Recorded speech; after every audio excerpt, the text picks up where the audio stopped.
how is this going to impact his 2024 campaign prospects as well? We want to bring into the conversation reporter Ben Jacobs with New York Magazine and other outlets. Ben, thanks so much for being with us. So you've been following this all day, all week rather. I want to put up this tweet from Jason Miller. They just posted this massive fundraising haul. President Donald Trump raised another $1.1 million today. This means that through today, 4 days after the Manhattan DA entered the latest phase of their witch hunt, President Trump has raised over $8 million. What are we to make of that? Should we divide anything out of this? I think we're to divide the fact that this, if you're a stalwart supporter of President Trump, this is causing a really strong rally around the flag effect, that people who are loyal to Donald Trump are even more loyal to Donald Trump today than they were yesterday, than they were a week ago. That matters, but it also, these are the people who are ride or die with President Trump. That, in one hand, he's this is really good for the people who believe very strongly that he's innocent of all this, and he's been the subject of, as he puts it, a witch hunt. This really activates the base. What this does for other voters still remains to be seen. That, we've seen that throughout this entire experience, that Trump scandals bind his core base closer to him, while leaving a lot of other folks looking more skeptically at him. His approval ratings actually were helped during the first impeachment, but obviously in the aftermath of January 6th went the other direction.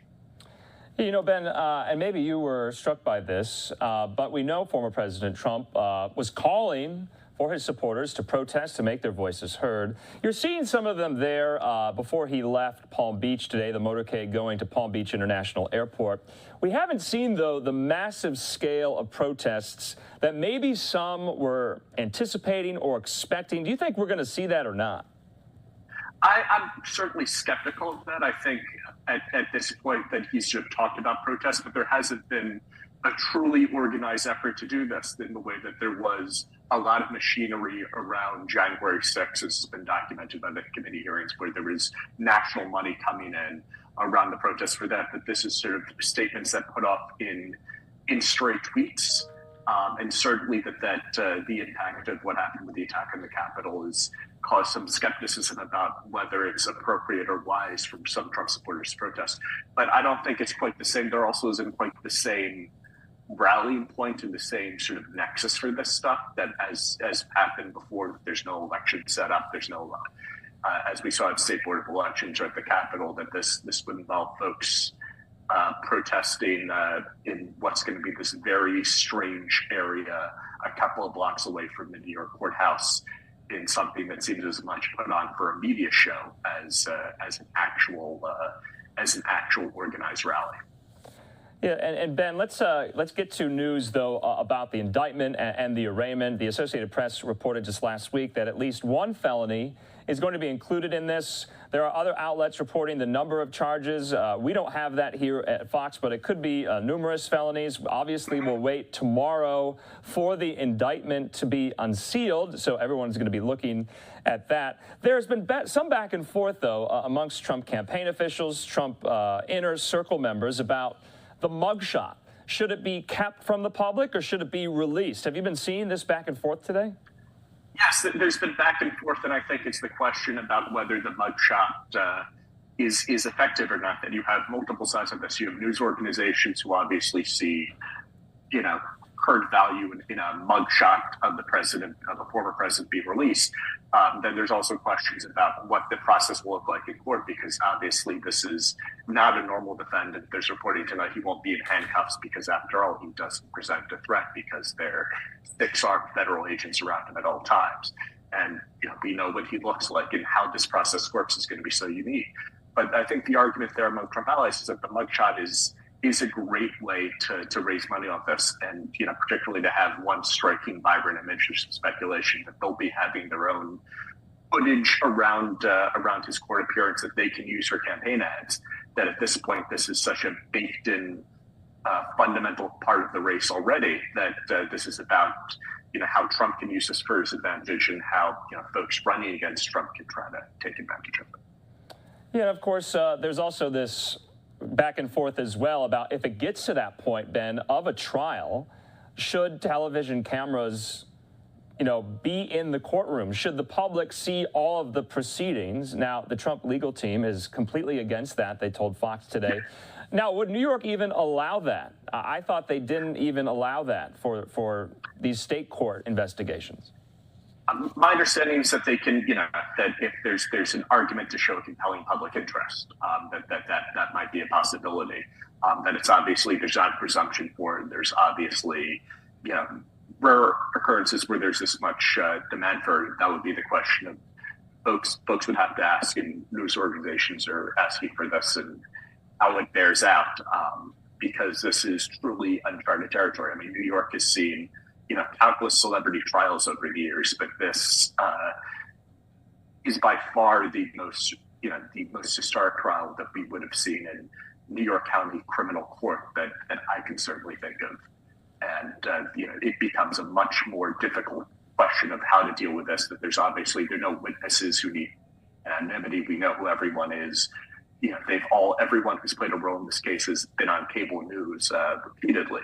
Yeah. And it becomes a question of the public interest versus what it means for former President Trump's ability to receive a fair trial. Okay, so let's talk about, Ben, his legal team. There was another new addition. His name, Todd Blanche. He'll head up his legal team. What about Joe Tacopina? We've been hearing a lot about him over the weekend. Some Trump insiders don't think he's up for it. Is this a replacement or just an addition? It seems to be a little bit of both. Okay. That the pattern of Trump throughout all the investigations over the years is that lawyers rarely last in his good graces, and you tend to add lawyers. You never get rid of someone, but folks get shunted aside and play different roles. And that this feels very much like that Joe Tacopina has obviously served a role as a TV lawyer, but that Blanche is sort of high-powered white collar, white shoe attorney who is able to come up now that we're in a slightly different phase of the trial and slightly different phase of the criminal process. Yeah, and if you're just joining us here, top of the hour, 7 o'clock on the West Coast, 10 o'clock there in New York City. This is just footage from earlier today. Ben, what did you make of the media circus, I guess, around this? I mean, we showed it here on Live Now from start to finish. Everyone was over Trump's travel today. Did you expect that? I think it was to be expected that this is something that, obviously works for, fits with the unique demands of cable television, that it's fresh live images of this, that this is not something where there's a lot of suspense. This is not the OJ car chase where we don't quite know what's happening.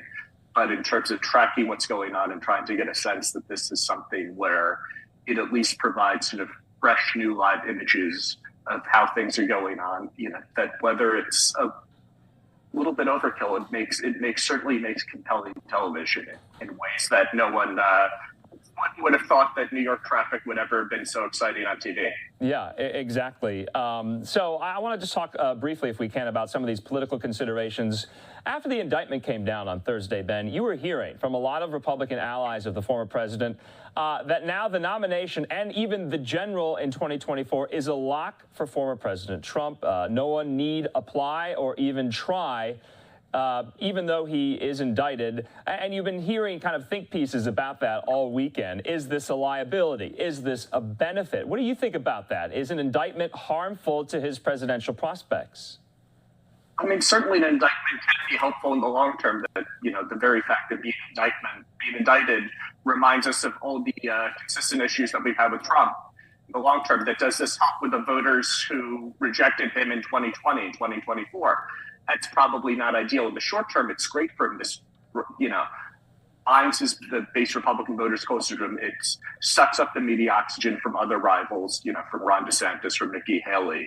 It, brings everyone this rally around the flag mode, that it has this sort of interesting sort of double-sided effect that does this help Trump regain the loyalty and keep the loyalty of Republican primary voters, of those who've been skeptical of him, of those who've, suffered from Trump fatigue. This serves to wake them up within the Republican Party.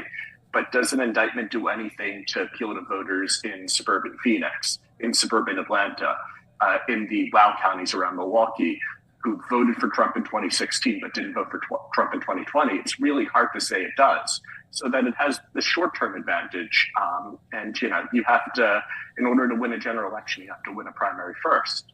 But it becomes a double-edged sword that it certainly helps right now and helps in the initial fundraising media battles against Ron DeSantis and other candidates. But at this point, it's hard to see it doing anything that gets him back in the White House in January 2025. It gets him to Milwaukee, but it doesn't necessarily get him to Washington, D.C. Okay, and just lastly, a lot of people don't really know what this is going to look like tomorrow. Obviously, the 15th floor of the courthouse building is all shut off. Security is there. No one can get on that floor. It's just for what's happening tomorrow, this arraignment. But my other question to you, if the judge possibly imposes a gag order to Trump on this case, he's speaking tomorrow night in Mar-a-Lago. That's going to be pretty hard for him not to mention it at all. It's been a hallmark of his social media posts over the last several months.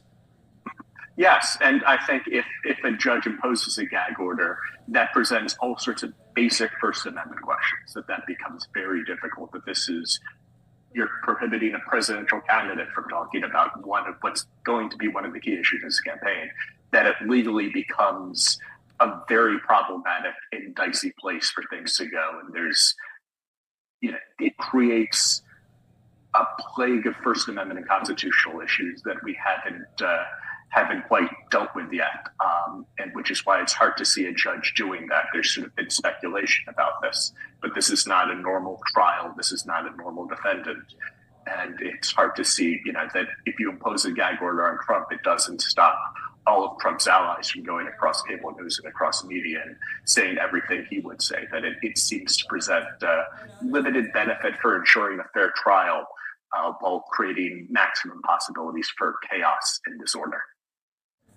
And Ben, just lastly, I know I keep saying this a lot, uncharted territory, unprecedented. You've been hearing those terms over the last week. What will you be looking for tomorrow? What will you be kind of keeping an eye out? Like you said, though, we are in really kind of foreign territory here. No one really knows what to expect. I mean, I think I'm just trying to, for lack of a better word, trying to get a hang of the vibes and get a sense of what's actually going on and how this is perceived. That there's going to be some moment tomorrow that's going to be on sort of cable news highlight reels for decades, generations to come. I don't know what it is. No one knows what it is, but it's fair to say that there's going to be some moment out of this that will be indelible in trying to figure out what that is, because we are in unprecedented territory in every single way, shape, and form. That there hasn't been an former incumbent running for president once again in the first place, let alone facing indictment in such bizarre cases, in such a bizarre case, but it's hush money case, not to mention all the other legal issues, that it's just a question of trying to keep your eyes open for what point is going to be the weird part, because something will be weird. And I'm not a good enough gambler to place a bet on what it's going to be. All right. Ben Jacobs, we'll leave it at that. Always appreciate your insight, your reporting, and we'll definitely be speaking again. Thanks so much. Thank you.